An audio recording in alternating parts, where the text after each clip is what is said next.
Boa tarde, ouvintes internautas. Vamos falar hoje de saúde. Estamos recebendo aqui no Estúdio 89 o doutor Amaury Oliveira para tratarmos de catarata, um assunto que parece muito comum, mas sempre há dúvidas e é importante repassar essas informações porque me parece que uma grande parte da população pode sofrer desse problema no futuro.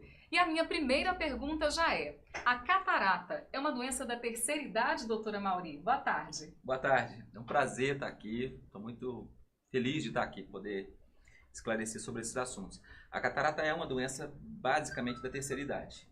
Existem tipos, outros não muito comuns de catarata, que é a catarata congênita, que a criança nasce com a catarata, é uma situação completamente adversa, pouco frequente. E existe também as chamadas cataratas secundárias, cataratas traumáticas, a pessoa tem um acidente, uma pancada no olho, pode desenvolver a catarata, ou algum processo inflamatório intraocular. Mas a catarata clássica, ela é um processo, na verdade, a gente nem considera muito uma doença, é um processo degenerativo, é um processo que vai acontecer com todas as pessoas. Mais comum a partir de que idade? A partir dos 65 anos de idade, 70 anos, a incidência dela aumenta muito, né? Acima de 75 anos, praticamente todas as pessoas têm catarata. Pode ser que essa catarata ainda não esteja repercutindo na qualidade de visão da pessoa. Mas em algum grau, já existe. Ela provavelmente vai ter depois dos 75 anos. Sim, até dos 70, porque ela é progressiva. A catarata ela é quantitativa. A pessoa não dorme sem catarata e acorda com catarata no dia seguinte. Ela é um processo que vai acontecendo aos poucos, gradativamente, porque a catarata é um processo de envelhecimento do cristalino. Uma lente natural, a gente nasce com essa lente, e ela é transparente, como o próprio nome diz, cristalino. E é uma lente que tem uma importância muito grande nos meios refrativos do olho. O olho é uma sequência de lentes, né? Assim como uma câmera fotográfica, uma câmera de filmagem, o olho, elas são baseadas no olho. O olho é uma sequência de lentes, a córnea é uma lente, o cristalino é outra lente, as estruturas, os líquidos que existem entre uma e outra também funcionam como meios refrativos. E o cristalino é uma das principais lentes do olho. E é esse cristalino que, com o passar da idade, ele vai ficando leitoso, vai ficando opaco, e isso é a catarata. Tem gente que confunde, acha que aquela películazinha que tem no olho, aquela pelezinha, confunde aquilo com catarata. Na verdade, aquilo é pterígio. A catarata é dentro do olho, não é uma pele, como muita gente acha. Não é acha. nada externo. Não, é intraocular. Mas é possível a gente notar, olhando para a pessoa, que o olho dela está embaçado, que está esbranquiçado? A própria pessoa nota essa alteração? Só nos casos mais avançados. Quando a pessoa tem uma catarata já bem avançada, você olha a pupila dela e a pupila está opaca, aquela pupila branca. Mas aí já são casos assim que muito avançados. No início, então, não tem esse esbranquiçado. E quais seriam os sintomas? É realmente alteração na visão? Na visão. A catarata não dói, a catarata não coça, a catarata não faz olho vermelho, a catarata não faz lacrimejamento. A catarata dá redução da visão, embaçamento da visão. Embaçamento. As pessoas procuram o consultório achando que os óculos estão velhos, achando que os óculos estão fracos, com o hábito de ficar limpando os óculos, né? Eu limpo, coloco e parece que está ruim. Na verdade, é uma outra lente que está suja. É a lente intraocular, a lente natural, que é o cristalino. Então, ela não está associada, por exemplo, à hereditariedade. Não. Se a minha família tem várias pessoas, não. É um envelhecimento mesmo natural dos olhos também. Natural. Tem alguns privilegiados que chegam aos 80, 85, com o cristalino um pouco denso, com a catarata incipiente, mas que ainda não está atrapalhando a visão e às vezes podem ficar sem operar. Né? Mas a catarata, a gente vai falar aqui, ela evoluiu muito. É uma das áreas da medicina que mais evoluiu foi o tratamento da catarata, que é um tratamento eminentemente cirúrgico. Já ia te perguntar, com relação ao tratamento, a indicação é sempre cirúrgica ou no estágio inicial há medicações que podem controlar? Olha, o tratamento definitivo mesmo é cirúrgico, porque a gente vai ter que remover aquela lente que está suja e colocar uma lente nova. Naturalmente, numa fase inicial da catarata, dependendo de cada paciente, que cada paciente tem que ser tratado de forma personalizada. O grande problema que eu vejo hoje é que as pessoas estão sendo tratadas assim, de uma forma todo mundo igual, no sentido de que tem catarata, tem que operar, e não é bem assim, né?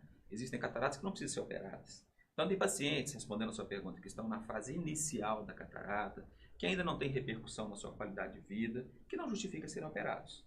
Esses pacientes podem ser acompanhados, né? E aí pode ser visto a cada semestre. E existem até alguns colírios que hoje quase não se usa, mas eu particularmente uso na minha clínica, que são colírios que tentam postergar a necessidade da cirurgia.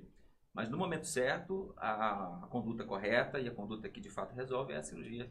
Mas isso também, com certeza, pode ser discutido com o médico, né? Claro. Se o paciente optar, não, eu não quero aguardar, não quero usar a colírio agora, posso fazer a cirurgia? Então, isso tudo é uma conversa e o médico vai avaliar o que é melhor para o paciente. Exatamente, Priscila. Eu acho que esse é o ponto principal que às vezes não é falado, né?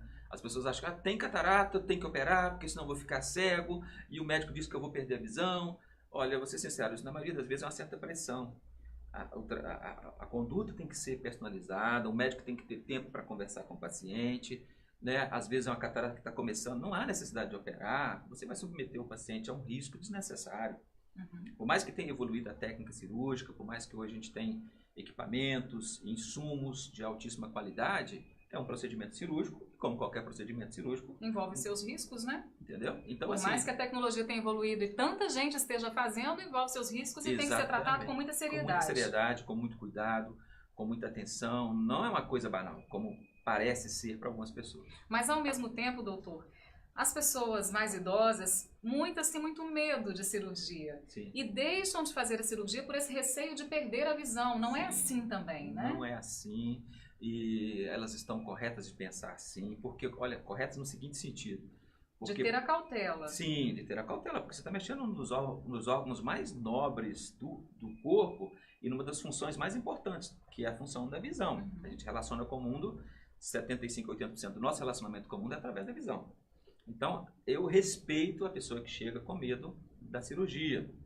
E aí eu vou explicar, mostrar o que é, se é o momento de operar. Porque essa banalização que a gente vê acontecer da cirurgia de catarata, como se fosse um procedimento simples e tal, tem levado a complicações graves, complicações sérias, que poderiam ser evitadas.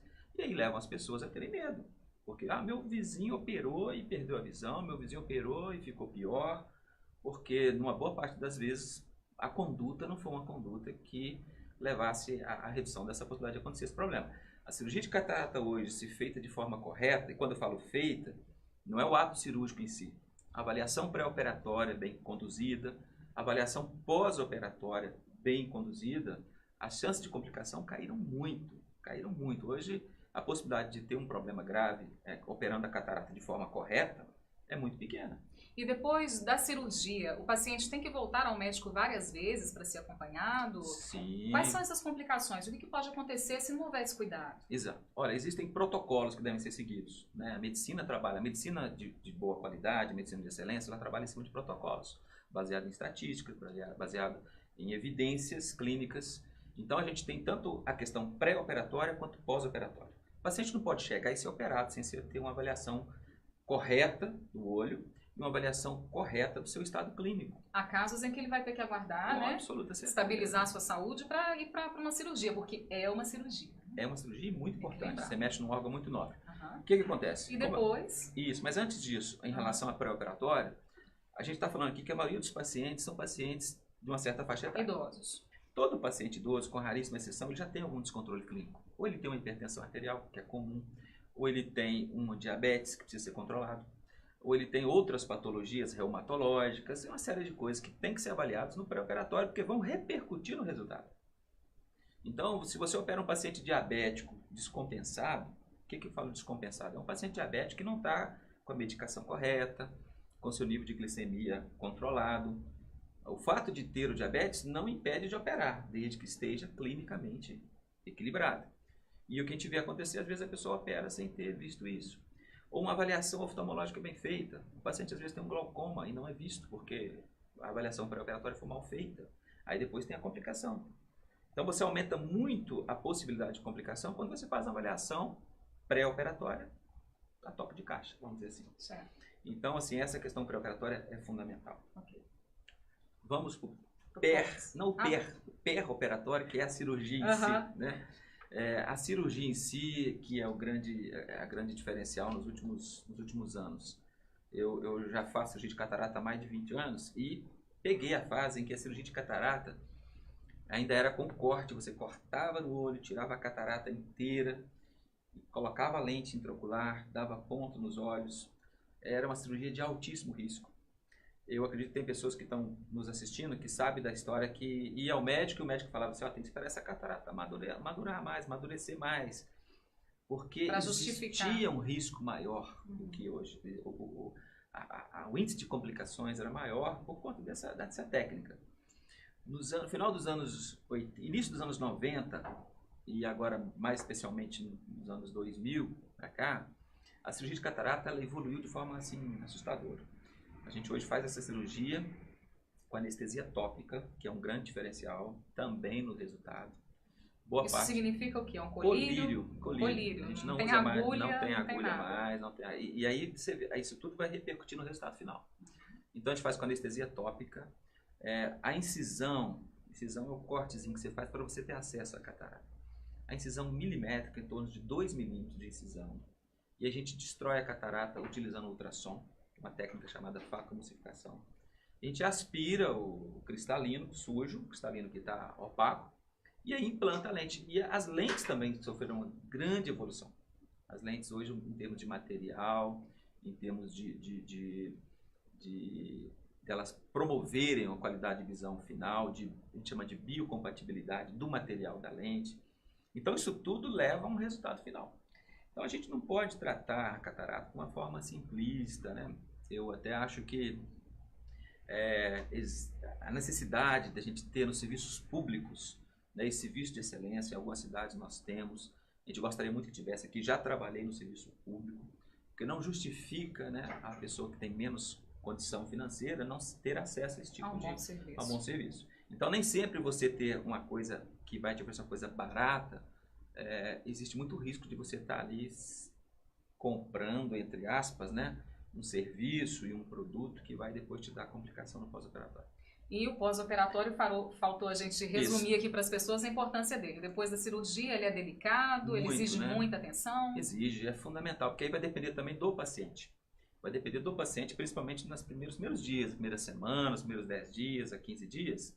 Um cuidado especial em termos de exercício, de atividade física, um cuidado com o olho, o uso correto dos colírios, a possibilidade de do paciente ter um pequeno problema e ter o médico, ter o contato disponível para tirar qualquer dúvida e orientar. Então não pode ser assim, operei e tal, não sei nem quem é o médico, não vou ver esse médico novo, né?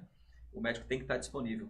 Então assim, o correto é o quê? Eu opero hoje, amanhã é o primeiro pós-operatório, com uma semana, 10 dias, correndo tudo bem, vejo novamente, depois com 15 dias novamente, depois com mais 30 para dar alta. Então assim, não é uma coisa simples. A gente tem que acompanhar esse paciente até o final, até a gente liberar esse paciente totalmente, né? Então, o pós-operatório, ele é tão importante quanto o pré-operatório e quanto a cirurgia em si. E a catarata não tratada pode levar a cegueira? Leva a cegueira, é uma das principais causas de cegueira no mundo, de cegueira reversível, né? Graças a Deus, uma cegueira reversível. Existem, depois a gente pode, em uma outra oportunidade, ver. Mas a partir de determinado estágio já fica difícil reverter? Não, ou não a cirurgia fica mais difícil, né? Porque o cristalino fica muito duro, muito denso, aquela lente ela vai ficando muito opaca e aí passa a ser uma cirurgia que aumenta o risco cirúrgico, aumenta a chance de ter complicações porque é uma cirurgia, o cristalino fica mais difícil de ser emulsificado. Mas há sempre uma possibilidade de tratamento. Sempre, então, se for só a catarata. Na avaliação pré-operatória você vai ver se tem outras coisas associadas. E finalmente, são tantas as questões para a gente discutir, depois se você tiver qualquer dúvida é só procurar a doutora Amaury com toda essa experiência lá na Clínica de Óculos, na Rua Nova, Rua Coronel Antônio da Silva, tantas pessoas já te conhecem, toda a região de Caratinga e confiam no trabalho do senhor por toda esta qualidade e excelência. Mas para a gente encerrar essa nossa conversa aqui no Estúdio 89, eu tenho a dúvida se é possível prevenir. Se tem algo que a gente possa fazer para evitar o desenvolvimento precoce da catarata, ou que ela acelere muito. Tem algo a se fazer? Tem no sentido de você postergar, né? Porque hoje o que acontece? A nossa sobrevida aumentou muito do brasileiro. O brasileiro está vivendo mais, né? Até em função desses recursos que nós temos na medicina. Então, o fato de a gente estar vivendo mais, a chance de a gente ter catarata vai aumentar, né? A gente sabe que a catarata, assim como outras doenças do olho, estão associadas aos raios ultravioleta. Então, a proteção dos raios ultravioleta é uma coisa muito interessante que a gente recomenda aos pacientes, né? O uso de óculos solar. Então, a partir de uma certa idade, a partir de 40 anos, 35, 40 anos, o uso do óculos solar passa a ser não só uma questão de conforto, mas uma questão de... Uma questão estética, não né? só estética e conforto, mas de saúde. Mas de saúde, que os raios ultravioletas são responsáveis por por aceleramento da degeneração do cristalino, da então, transformação. proteger os olhos do sol, com óculos de sol, Isso. você está protegendo os olhos de uma série de danos. De série de danos, não só da catarata, mas outras doenças que na outra oportunidade. E qualquer óculos serve? O ideal é que sejam óculos de boa qualidade, óculos que tenham filtro ultravioleta, e tem como saber isso. Tem uma certa garantia, né? Com certeza. Então, doutora Amaury, muito obrigada. Como eu disse aqui, ele continua disponível na clínica para tirar suas dúvidas e a gente espera, doutor, aqui em outras oportunidades para a gente falar de outros assuntos da saúde dos olhos. Vai ser um prazer, Graziela. Muito obrigado pela oportunidade, muito obrigado por estar aqui falando. Eu sinto muito prazer em estar esclarecendo para as pessoas essas coisas, né? E pode me convidar que eu estarei aqui à disposição. Obrigada. E até o próximo Estúdio 89.